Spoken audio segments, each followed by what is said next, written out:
নমস্কার বন্ধুরা, তন্হির পাকশালাতে সবাইকে স্বাগত। রাত পোহালেই নববর্ষ। আমার সকল দর্শক বন্ধুদের জানাই শুভ নববর্ষের অনেক অনেক শুভেচ্ছা ও ভালোবাসা। বড়দের জানাই আমার প্রণাম, ছোটদের জানাই আমার প্রীতি ও শুভেচ্ছা। নববর্ষের দিন কিন্তু আমরা অনেক রকম রান্নাবান্না বাড়িতে বানিয়ে খাই। কেউ আমিষ খান, কেউ আবার নিরামিষ খান। আজকে আমি এঁচোড়ের দুরকম রেসিপি আপনার সঙ্গে শেয়ার করছি। আশা করি রেসিপি দুটো আপনাদের ভালো লাগবে। তাহলে দেখে নেওয়া যাক আমার আজকের এই ভিডিওটি। এঁচোড়ের ডালনা বানাবার জন্য নিয়েছি এখানে 2 কিলো এঁচোড়। তবে খোসা সমেত 2 কিলো ছিল। খোসা ছাড়িয়ে নেওয়ার পর মোটামুটি 1 কিলো 250 মতন হয়েছে।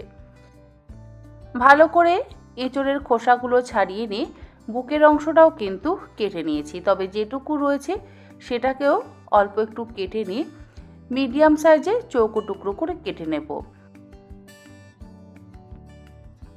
এর আগেও আমি এঁচোড় রান্নার রেসিপি আপনার সঙ্গে শেয়ার করেছি, সেখানেও দেখিয়ে দিয়েছিলাম যে এঁচোড় কিভাবে কাটতে হয়। রান্নাটা করবার জন্য কড়াইতে দিয়ে দিচ্ছি 5 টেবিল চামচ পরিমাণে সর্ষের তেল। গ্যাসের ফ্লেমটাকে হাইতে করে দিয়ে তেলটাকে প্রথমে ভালো করে গরম করে নেব। তারপরে টুকরো করে কেটে নেওয়া এঁচোড়গুলোকে ধুয়ে জল ঝরিয়ে নিয়ে তেলের মধ্যে দিয়ে ভেজে নেব। এঁচোড় কিন্তু আমি সেদ্ধ করে রান্না করি না, এইভাবে ভেজে রান্না করি, তাহলে স্বাদটা অসম্ভব ভালো হয়। আর সেদ্ধ করে যদি রান্না করা হয় তাহলে একটা জল জলে স্বাদ আসে, খেতে কিন্তু খুব একটা ভালো লাগে না। একবার এইভাবে এঁচোড় ভেজে নিয়ে রান্না করবেন, দেখবেন স্বাদ কিন্তু অসম্ভব ভালো হবে। এঁচোড়ের টুকরোগুলো ভাজবার সময়তেই এর মধ্যে দিয়ে দিলাম 1 চা চামচ পরিমাণে লবণ আর 1/2 চা চামচ পরিমাণে হলুদ গুঁড়ো। কোনো সবজি ভাজার সময়তে কিন্তু লবণ আর হলুদ গুঁড়ো দিয়ে ভাজবেন, তাহলে সবজিটা তাড়াতাড়ি ভাজাও হয়ে যাবে এবং সবজিটা সুন্দরভাবে সেদ্ধও হয়ে যাবে। যেহেতু আমি অনেকটা পরিমাণে এঁচোড়ের ডালনা বানাচ্ছি, সেই জন্য কি করব, দুভাগে আমি এঁচোড়টা ভেজে তুলে নিচ্ছি। প্রথম ব্যাচের ভেজে নেওয়া এঁচোড়ের টুকরোগুলো তুলে আলাদা করে রেখে দিচ্ছি। এরপরে বাকি এঁচোড়ের টুকরোগুলোকেও ওই একই রকমভাবে ভেজে নেব। সমস্ত এঁচোড়ের টুকরো ভাজা হয়ে যাওয়ার পর কড়াইতে আরও 3 টেবিল চামচ পরিমাণে তেল দিয়ে ফোড়ন দিয়ে দিলাম 1/2 চা চামচ পরিমাণে গোটা জিরে, 2টো ছোট এলাচ, একটা দারচিনির টুকরো, 4-5টা লবঙ্গ, একটা তেজপাতা আর অল্প একটু জয়িত্রী। তারপরে 3টে মিডিয়াম সাইজের আলু একটু চৌকো এবং বড় টুকরো করে কেটে নিয়ে তেলের মধ্যে দিয়ে গ্যাসের ফ্লেমটাকে হাইতে করে দিয়ে মিনিট 3-4 সময় ধরে ভালো করে ভেজে নেব।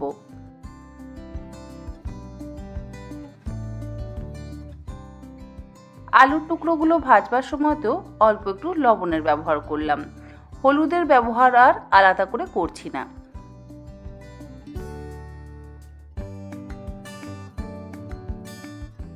আলুটা ভাজা হয়ে যাওয়ার পর তুলে একটা আলাদা পাত্রের মধ্যে রেখে দেব।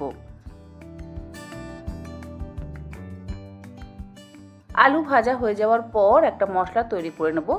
গ্রাইন্ডিং জারের মধ্যে দিয়ে দিচ্ছি 1.5টা মিডিয়াম সাইজের পেঁয়াজ, তার সাথে 4 কোয়া রসুন, 1/2 ইঞ্চি আদার টুকরো। রসুন কিন্তু খুব বেশি ব্যবহার করবার প্রয়োজন নেই। 3টে দিলাম কাঁচা লঙ্কা আর একটা বড় সাইজের টমেটো। এবারে একসাথে আমি গ্রাইন্ড করে নিলাম। পেঁয়াজেরও খুব বেশি ব্যবহার করছি না।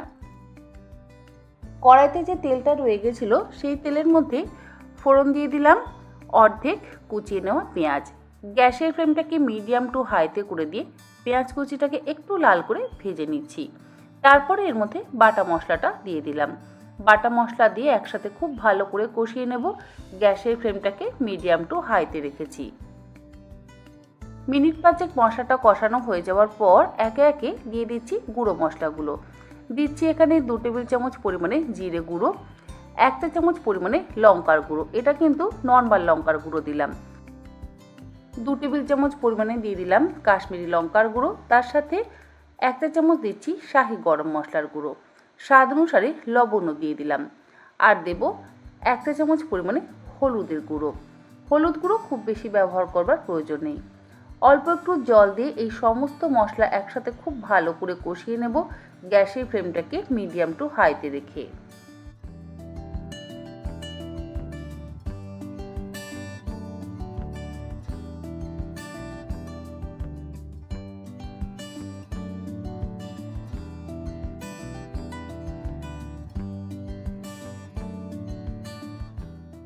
মশলা আমাদের ততক্ষণ পর্যন্ত কষাতে হবে যতক্ষণ না মশলা থেকে তেল রিলিজ করে।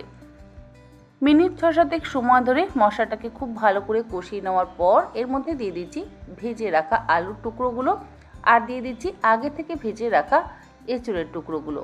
এবারে সমস্ত কিছু একসাথে মশলা দিয়ে খুব ভালো করে কষিয়ে নেব। আর এই সময় গ্যাসের ফ্লেমটাকে হাইতে রেখেছি।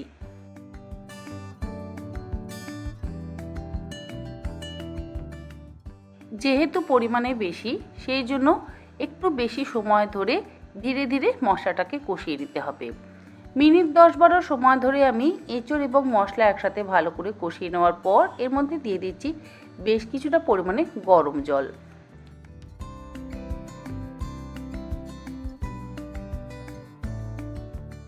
জলটা দিয়ে গ্যাসের ফ্লেমটাকে হাইতে করে দিয়ে প্রথমে একবার ফুটিয়ে নেব।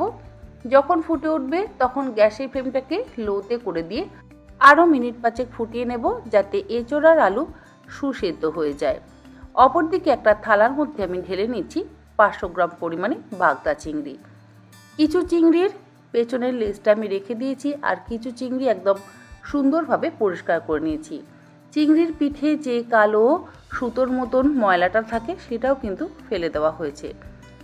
ভালো করে ধুয়ে জল ঝরিয়ে নেওয়ার পর এর মধ্যে দিয়ে দিলাম হাফ চা চামচ পরিমাণে লবণ আর 1/4 চা চামচ পরিমাণে হলুদ গুঁড়ো।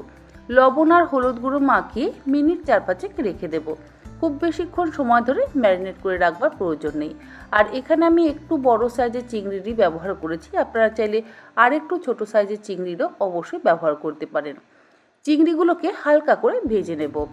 মিনিট 3-4 লবণ আর হলুদ মাখিয়ে ম্যারিনেট করে রাখার পর কড়াইতে 2 চা চামচ পরিমাণে তেল গরম করে নিয়ে গরম তেলের মধ্যে চিংড়িগুলো দিয়ে হালকা করে ভেজে নেব। চিংড়ি খুব বেশিক্ষণ সময় ধরে ভাজবার একেবারেই প্রয়োজন নেই। ম্যাক্সিমাম 4-5 মিনিট আমি চিংড়িগুলোকে ভেজে নিচ্ছি, যেহেতু এখানে চিংড়ির পরিমাণ একটু বেশি আছে। চিংড়িটা তো ভাজা হয়ে গেছে, অপরদিকে এঁচোড় আর আলুটাও একদম সুসেদ্ধ হয়ে গেছে। এর মধ্যে দিয়ে দিচ্ছি 2 চা চামচ পরিমাণে চিনি। যেহেতু এঁচোড়ের পরিমাণ বেশি সেই জন্য এখানে কিন্তু সমস্ত উপকরণের পরিমাণও বেশি আছে। যদি আপনারা এঁচোড়ের পরিমাণ কম ব্যবহার করেন তাহলে উপকরণের পরিমাণও কমিয়ে ব্যবহার করবেন। চিনিটা দিয়ে মিশিয়ে নিয়ে গ্যাসের ফ্লেমটাকে একদম লো টু মিডিয়ামে করে দিয়ে আরও মিনিট 3-4 ফুটিয়ে নিচ্ছি। মিনিট 5 ফুটিয়ে নেওয়ার পর আমাদের এঁচোড় আলুর ডালনা কিন্তু একদম তৈরি। তবে এর থেকে কিছুটা পরিমাণে এঁচোড় আলুর ডালনা আমি আলাদা করে তুলে নেব। এই বাটির মধ্যে তুলে নেওয়ার পর এই বাটিতেই আমি মিশিয়ে দেব 1 চা চামচ পরিমাণে ঘি আর 1/4 চা চামচ পরিমাণে শাহি গরম মশলার গুঁড়ো।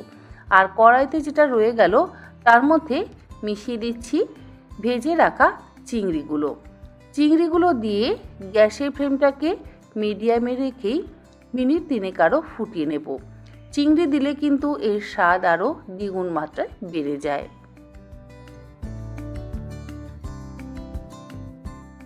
চিংড়িটা দিয়ে ফুটিয়ে নিচ্ছি। অপরদিকে আলাদা যে বাটিতে আমি এঁচোড়ের ডালনাটা তুলে রাখলাম তার মধ্যে দিয়ে দিলাম 1 চা চামচ পরিমাণে ঘি এবং দিয়ে দিলাম 1/4 চা চামচ পরিমাণে শাহি গরম মশলার গুঁড়ো। 2 চা চামচ পরিমাণে ঘি আমি এঁচোড় চিংড়ির মধ্যেও দিয়ে দিলাম আর দিচ্ছি 1/4 চা চামচ পরিমাণে শাহি গরম মশলার গুঁড়ো। সমস্ত কিছু দিয়ে আরও 2 মিনিট ফুটিয়ে নিই। গ্যাসের ফ্লেমটাকে বন্ধ করে দিলে তৈরি হয়ে যাবে এঁচোড় চিংড়ি। আর অন্যদিকে হয়ে গেল নিরামিষ এঁচোড়ের ডালনা।